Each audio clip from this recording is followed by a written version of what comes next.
Seorang ilmuwan muslim menatap langit malam, merenungi keteraturan alam. Apakah ini sekadar kebetulan, atau ada hukum yang bisa dipahami? Pertanyaan ini telah menggugah para pemikir muslim sejak zaman Al-Kindi, Ibnu Sina, hingga Al-Biruni. Namun hari ini, muncul perdebatan besar, apakah sains bertentangan dengan Islam? Sebagian berpendapat bahwa teori ilmiah seperti evolusi dan Big Bang bertolak belakang dengan kitab suci. Namun, yang lain melihat Islam justru mendorong pencarian ilmu. Jadi, mana yang benar? Apakah agama dan sains benar-benar berbenturan, atau justru saling melengkapi? Dalam video ini, kita akan membongkar jawabannya dari perspektif sejarah, filsafat, dan Al-Quran. Bagian 1. Sejarah, ilmuwan muslim dan peradaban ilmu. Pada abad ke-8 hingga ke-14, dunia Islam mengalami masa keemasan ilmu pengetahuan yang dikenal sebagai zaman keemasan Islam. Kota-kota seperti Baghdad, Kairo, dan Cordoba menjadi pusat intelektual dunia, tempat para ilmuwan, filsuf, dan akademisi berkumpul untuk meneliti, berdiskusi, dan mengembangkan berbagai cabang ilmu. Di Baghdad, Baitul Hikmah berdiri sebagai simbol kejayaan intelektual Islam. Tempat ini bukan sekadar perpustakaan, melainkan pusat penelitian di mana naskah-naskah Yunani, Persia, dan India diterjemahkan serta dikembangkan lebih lanjut. Dari sinilah muncul pemikir-pemikir besar seperti Al-Khwarizmi, Bapak Al-Jabar yang merumuskan dasar-dasar matematika modern. Ibnu Sina, seorang dokter dan filsuf, menulis Al-Qanun fi al-Tibb, buku kedokteran yang digunakan di Eropa hingga abad ke-17. Al-Biruni meneliti astronomi dan fisika dengan pendekatan yang luar biasa akurat. Sementara Al-Farabi berusaha memadukan filsafat Aristoteles dan Plato dengan ajaran Islam. Bagi mereka, ilmu pengetahuan adalah bentuk ibadah. Mereka tidak melihat sains sebagai sesuatu yang bertentangan dengan Islam, tetapi justru sebagai alat untuk memahami hukum-hukum alam yang diciptakan Allah. Keingintahuan dan kecintaan terhadap ilmu ini berakar pada ajaran Islam, yang dalam banyak ayatnya mendorong manusia untuk berpikir, meneliti, dan mencari kebenaran. Bagian 2. Perspektif Al-Quran tentang ilmu pengetahuan. Al-Quran bukanlah kitab sains, tetapi di dalamnya terdapat banyak ayat yang mendorong manusia untuk berpikir, meneliti, dan memahami alam. Islam menjadikan ilmu sebagai sesuatu yang fundamental. Bahkan wahyu pertama yang diturunkan kepada Nabi Muhammad adalah tentang membaca dan mencari ilmu. Bacalah dengan menyebut nama Tuhanmu yang menciptakan. Quran Surah Al-Alaq 1. Kata Iqra tidak hanya berarti membaca dalam arti literal, tetapi juga mengandung makna lebih luas, memahami, meneliti, dan mencari ilmu. Islam mendorong umatnya untuk tidak hanya beriman secara dogmatis, tetapi juga menggunakan akal untuk mengeksplorasi dunia.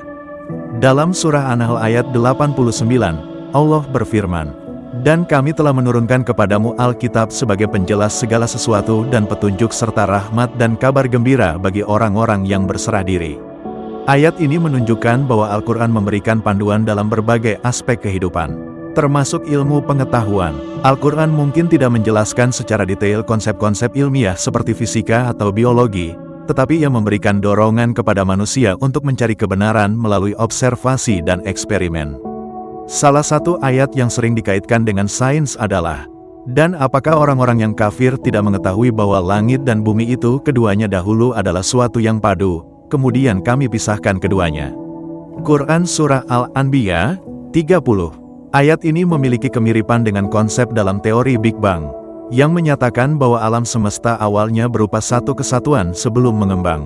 Ini menjadi bukti bahwa Islam tidak menolak ilmu pengetahuan, tetapi justru mengarahkan manusia untuk memahaminya lebih dalam. Jika Islam jelas mendorong ilmu pengetahuan, mengapa masih ada anggapan bahwa sains bertentangan dengan agama? Konflik ini lebih disebabkan oleh kesalahpahaman dalam memahami teks agama dan perkembangan sains modern yang sering dipisahkan dari aspek spiritual. Bagian 3. Mengapa ada konflik antara sains dan agama?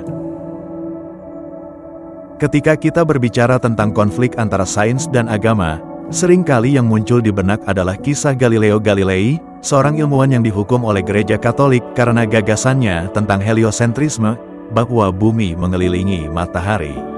Konflik ini menjadi simbol pertentangan antara sains dan kepercayaan agama di dunia barat. Namun, dalam Islam, sejarahnya berbeda. Tidak ada satupun ayat dalam Al-Quran yang melarang penelitian ilmiah. Justru, Islam pada masa keemasannya sangat mendukung ilmu pengetahuan. Lalu, mengapa saat ini ada anggapan bahwa Islam bertentangan dengan sains? 1. Kemunduran dunia Islam dan pengaruh kolonialisme. Pada abad ke-8 hingga ke-14, dunia Islam menjadi pusat ilmu pengetahuan. Namun, setelah abad ke-15, peradaban Islam mengalami kemunduran. Penyebabnya bukan karena Islam anti-sains, tetapi lebih kepada faktor politik, peperangan, dan kolonialisme yang melemahkan dunia Muslim. Akibatnya, banyak tradisi ilmiah yang sebelumnya berkembang pesat mulai ditinggalkan. Ketika dunia Barat mengalami revolusi sains dan industri, dunia Islam masih terpuruk, sehingga muncul anggapan bahwa Islam tidak mendukung kemajuan ilmiah. 2. Sains modern yang lebih sekuler.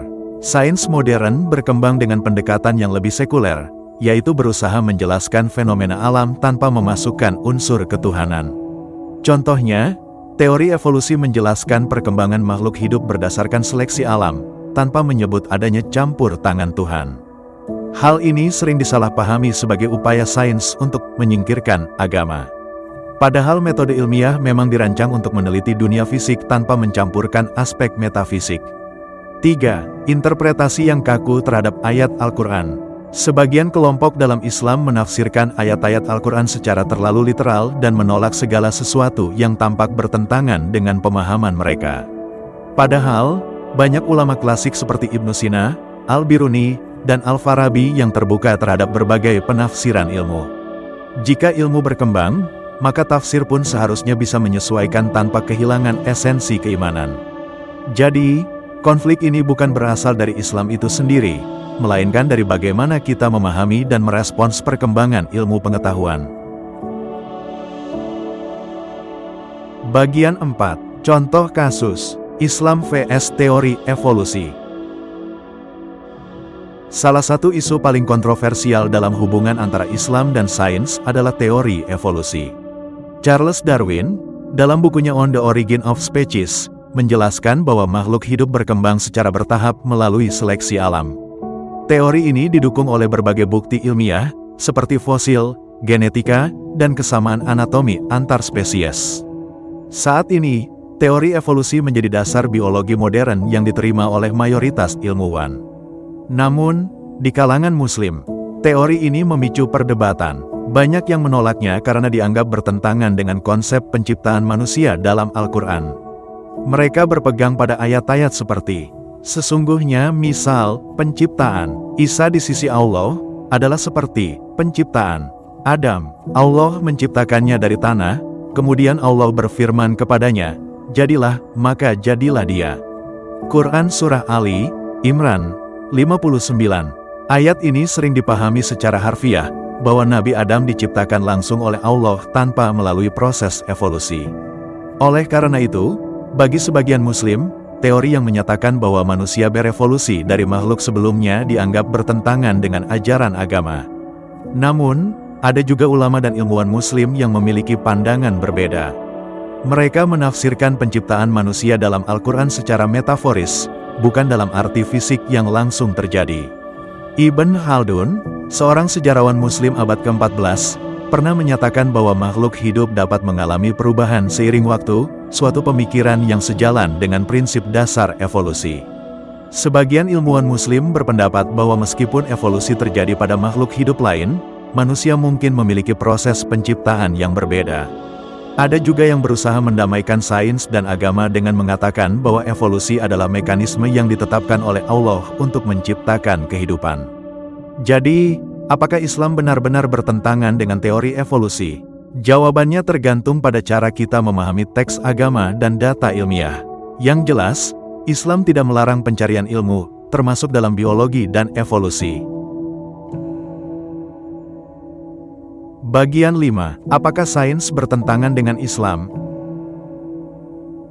Jadi, setelah menelusuri sejarah, ayat-ayat Al-Quran, serta berbagai sudut pandang mengenai ilmu pengetahuan, mari kita simpulkan. Islam tidak bertentangan dengan sains. Sejarah menunjukkan bahwa pada masa keemasan Islam, para ilmuwan Muslim seperti Al-Khwarizmi, Ibnu Sina, dan Al-Biruni menjadi pionir dalam berbagai bidang ilmu. Mereka tidak melihat sains sebagai ancaman terhadap agama, tetapi sebagai sarana untuk memahami ciptaan Allah. Al-Quran sendiri mengajak manusia untuk berpikir dan meneliti alam. Banyak ayat yang mendorong pengamatan terhadap langit, bumi, dan kehidupan. Ini membuktikan bahwa Islam sangat mendukung eksplorasi ilmiah, bukan menentangnya. Lalu, dari mana datangnya anggapan bahwa sains bertentangan dengan Islam? Konflik antara sains dan agama lebih sering terjadi di dunia barat, terutama dalam sejarah gereja Katolik yang sempat menentang gagasan ilmiah tertentu. Sementara dalam Islam, masalah muncul bukan karena ajaran agamanya, tetapi karena faktor politik, kemunduran intelektual, sekularisme dalam sains, dan interpretasi agama yang kaku. Kesimpulannya, tidak ada kontradiksi mutlak antara Islam dan sains. Yang dibutuhkan adalah keseimbangan antara iman dan akal, serta keterbukaan dalam memahami baik wahyu maupun ilmu pengetahuan. Islam mengajarkan bahwa mencari ilmu adalah ibadah, dan memahami alam semesta dapat memperkuat keimanan kita.